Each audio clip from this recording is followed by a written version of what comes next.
Alright guys, you're joining us on another street lighting video. This one is hopefully going to be a wee bit interesting for you. And not just... this one's hopefully going to be a wee bit more interesting. It's another section fault, but it actually does look as if there's a fault here and not just one or more single darks. I'll show you the sort of my rationale for thinking that in a wee second. So it's an overhead installation again, and it's up in the West End. There's a mixture of 10mm overheads, like singles, like standard stuff, and then there's quite a few temps, or basically 1.5mm flexes on the circuit. So my thinking is that it's going to be at one of the ends of the flexes that's maybe got a fuse in it or something like that that's popped, or one of the connections is maybe pulled out because of the overhead trees and stuff like that. One of the connections has maybe been pulled out because of the trees or something along those lines. So like any section fault, or any fault for that matter, we'll break it down logically and we'll just do it step by step. And I'll start at the sort of most obvious place, but also the easiest place for me to park as well, just because parking up here is an absolute nightmare. So I've been called out to a wee section fault here in the West End, and you should see the amount of temps on it. I don't even know where to begin with. So section box is down there, comes up here, and then there's temp number 1. So that's obviously either been backfed off of something else, or the original overheads have been caught in a tree and snapped or something like that. So this temp then goes to that fitting there that you can see that's lit.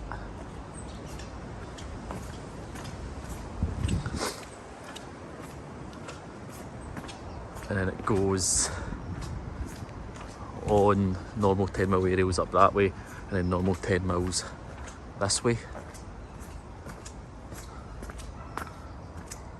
And then it goes to that top entry fitting just there. And then when it leaves that, it jumps onto another temp. So I'm thinking I'm going to try and get parked up here, see if my supply on the overheads going out is okay, and knocking this full street out. I think it's like 5 or 6 other columns, so I'll give them both a look and see if I can show you something.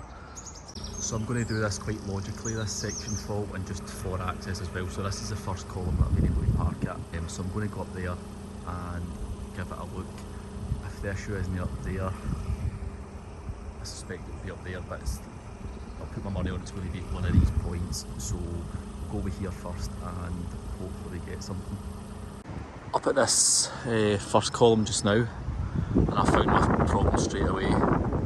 So you can probably see that there. So this top one is my live out going along that street there. And this one here, I don't want to touch it because this side's live. It's going in through that line tap there, coming off all that. So that's why it's lighting through across that way. So what I'm going to need to go and do is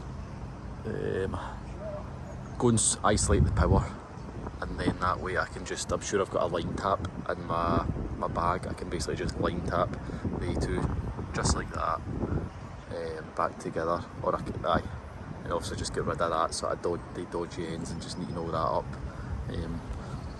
What I'll also do is recommend that this box gets changed. And obviously I'll advise that the overheads, or the temporary flex overheads, get removed, but that's unlikely to happen just with cost and this and that. But I'm glad I found that was actually quite easy to find. That's obviously just been burning away for ages and ages, so that's sorted. We'll go back down, I'll go and grab the stuff, switch the power off, and I'll come back up and try and move it. That's obviously been burning away for a wee while. I don't know why that's like that. It's maybe just a terrible joint somebody's put in that or something, because there would be no other reason for that to burn out like that. That feels as if that's maybe been crimped or something like that, and it's just been done very poorly. So I'll either just try and get this line tap to reach onto there instead of adding another line tap, so there's one less joint. I think I'll actually just go with that. Here's a look at the panel controlling this circuit. So it feeds up there goes round the corner to the left, and then that's where the first temp is. But look at that, right? And then that screw there.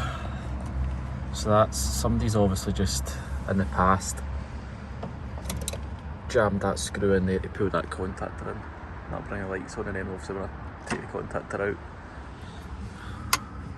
Aye, so I tried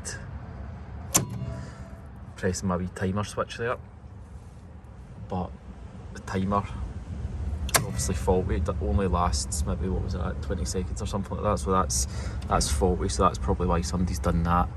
I'm going to obviously properly isolate this now, so that I can work safely on it. I'll go and do that. Aye, look, there's the other, that wee link somebody would have just put in between the live and the switch live there, and that would short out as well. But that's a couple of the different ways some of the people do it in here. I usually just do it properly down there. I'll just join two of them together. But I'll go and do my bit. I'll take you with me and show you that. You'd have seen that clip in the bucket there.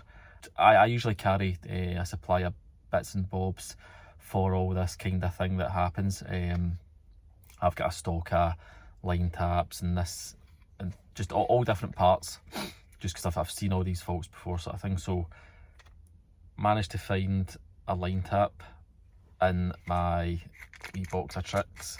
So it just unscrews like that. You just pop one of the, you just pop sort of the things out there, and your cable effectively just passes through that. See if I can properly unloosen it and show you.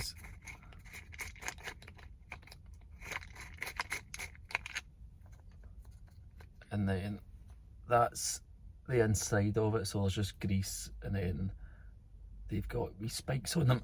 Sorry, they've got the wee spikes on them to bite down in the cable. So once your cable passes through that, you just tighten that down, and that's how you obviously get your connection. So we'll jump back up the bucket now and we'll get that sorted. Just some more interest and curiosity. I just want to make sure and see what that was, and it's a crimp that's been done with, and it's obviously just not been done great.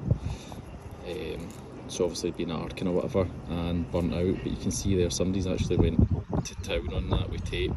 So there's some green and yellow, there's some black, and then some grey in there for good measure.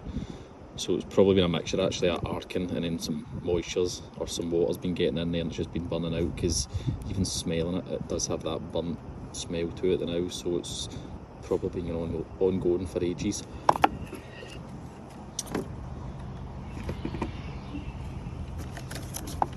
So, and again, whether that's luck, skill, or experience, or a mixture of all three for finding that, I don't know. You guys can let me know, but I'm quite happy with finding that as quick as I did.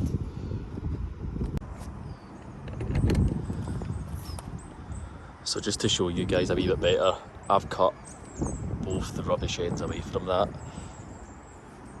So I'm just going to put them there like that. I've removed the old line tap that was on that. Not that there's necessarily anything wrong with it, but I just think it's good practice. So I've got my brand new one on here, so that'll slide in there, that other one will slide in there, and then I'll just tighten that down, and then I've got the wee cap to put over that, and then that wee top bit snaps off when it's been tightened enough. So I'll do that off camera and I'll show you.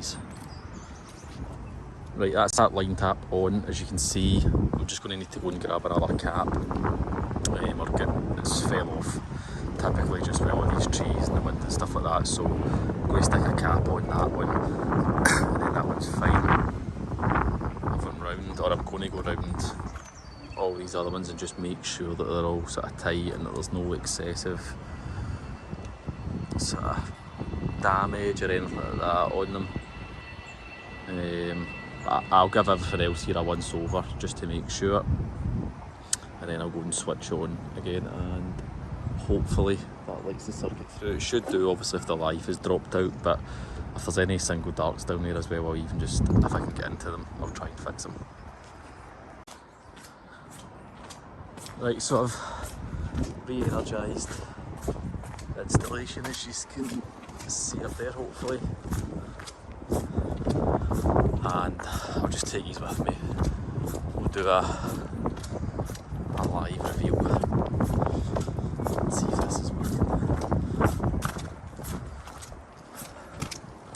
So that one's still on, but that was obviously working, but that's fine, at least I've not interfered with that.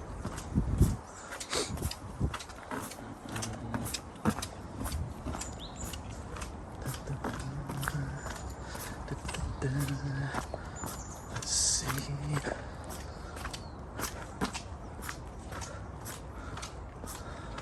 The suspense is killing us.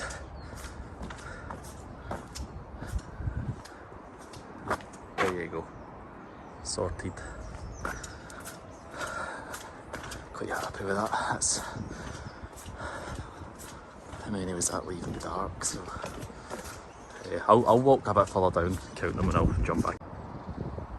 So I've had a recount, it was leaving 5 dark in total, an arc LED there, window, I think it was just a 90 watt socks down the bottom, and then 2 top entry 90s. I'm going to hang about for 5-10 minutes just to let them warm up, just to make sure that they don't just burn red, because sometimes they come on for a couple of minutes and then just go off. So as long as they go nice and orange, then I will happily just walk away for you. If not, maybe need to jam a couple of doors and see if I can get access to either that or that should they fail. Right, I've gave that a good 10-15 minutes. I've went and done a wee bit of paperwork and all that sort of stuff, and you can see they're burning up, or they're coming up orange, and no issues whatsoever. You'll probably see flickering, but that's obviously just the camera. So I'm going to go and turn that box off again, and that's me sorted here. Right, so that's going to be the end of the video. I really didn't anticipate finding the fault as quick as that, and I thought the video was actually going to be quite a bit longer. I thought there was going to be going up to a few different columns and checking this and checking that and a proper bit of fault finding, but just as luck had that I found it in the first column. So I can only apologise that the video is going to be a wee bit shorter for you. Regardless of that though, if you did enjoy it, please leave a like in the video and subscribe to the channel if you haven't already done so. There's going to be plenty more of the street lighting content to come. I know it's probably the most popular thing on the channel, so I'm going to keep it coming as much as I can. The only thing with the street lighting is I can only really film the jobs that I'm getting sent to. So I can't pick and choose all my jobs. So sometimes, some days or weeks or whatever, it can just be constant fitting changes, and it's the ASD highway micros, and I know I've shown them a few times in the channel. I know it's pretty boring now. I know I'm quite I'm restricted to what footage I can film on that basis, but obviously if there's anything new I can bring to the channel, I will. This part of the video is going to just be me saying that I've had a think about the giveaway, and from talking to a few people and getting a wee bit of advice, I don't think I'm going to be giving away a poll key, just for a few reasons. It just leaves me potentially so open to a bit of grief if somebody that starts getting access to panels and maybe be pointing the finger at me, and obviously I don't want that, because then that would possibly jeopardise the channel and any more content and this and that. So I think I'm going to revisit that, or I think I'm going to probably just give away something different, probably just some hand tools like a set of screwdrivers or something along those lines. It keeps me right, and I'm sure most of you guys would agree that you'd rather I was still able to give you some content than risk it for giving away a poll key.